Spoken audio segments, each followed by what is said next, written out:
အားလုံးမင်္ဂလာပါဒီနေ့လေအရန်ကောင်းတဲ့ဆီယမတယောက်ပြောပြတဲ့အရန်ကောင်းတဲ့ဗီဒီယိုလေးတစ်ခုတွေ့ပါတယ်ယောက်ျားလေးတွေအတွက်ကြည့်ရအောင်နော်အမျိုးသားတွေခြိုက်တဲ့အငါးလုံးကိုပေးမှဖြစ်ပါတယ်ငါးလုံးဖြစ်တယ်ဆိုတော့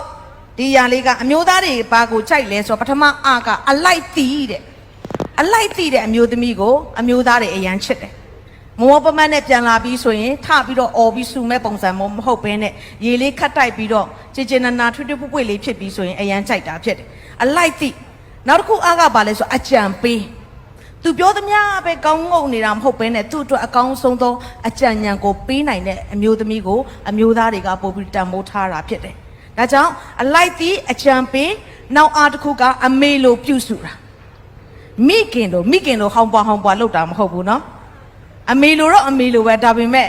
သူမှန်ကန်တဲ့နီးလန်းတော့မဟုတ်ဘဲနဲ့အမေတယောက်ထပ်တိုးသွားတာမျိုးဖြစ်သွားတတ်တယ်။သူတို့လိုချင်တာကအမေလိုကြည့်ရှုပြုစုတဲ့သူကိုလိုချင်တာဖြစ်တယ်။အလိုက်တီးအကြံပေးအမေလိုပြုစုနောက်တစ်ခုကအလိုတော်ကိုဝန်ခံတတ်သောအမျိုးသမီးကိုခြိုက်တာဖြစ်တယ်10ရပြီးဆိုရင်နောက်ထပ်100ရရင်1000ရရင်1000ဆိုပြီးတော့လောဘတက်တဲ့အမျိုးသမီးမဟုတ်ဘဲနဲ့ဖခင်ရဲ့အလိုတော်ကိုအချိန်နေခက်ခဲမှုကြုံတဲ့အခါမှာဝန်ခံတတ်သောအမျိုးသားတွေကိုအမျိုးသမီးတွေကိုအမျိုးသားတွေကနှစ်သက်တာဖြစ်တယ်နောက်ဆုံးတစ်ခုကတော့အလှပြင်တတ်ဖို့ရန်အတွက်ဖြစ်တယ်ဘာကြောင့်လဲဆိုတော့အိမ်အောင်ကျသွားပြီးဆိုရင်အလှပြင်တာရော့သွားတတ်တယ်အမျိုးသမီးတွေမှာလေအရင်လောက်သိမ့်မပြင်တတ်တော့ဘူးဈေးသုံးဖို့ကိုဖဲ့လိုက်ရတာနဲ့သားသမီးတွေအတွက်ဖဲ့လိုက်ရတာနဲ့အနာဂတ်အတွက်ဆုလိုက်ရတာနဲ့နောက်ဆုံးကို့မှာကျတော့မျက်ခုံးမွေးဆွဲတာတော့မဝယ်ဖြစ်နိုင်တဲ့အမျိုးသမီးတွေအများကြီးရှိတယ်ဒါကြောင့်နော်အလှပြင်တတ်တော့သူလည်းဖြစ်ဖို့လိုအပ်ပါတယ်ဝေါအရမ်းမိုက်တယ်နော်တဘောသူကြလား comment မှာရေးကြပါမိ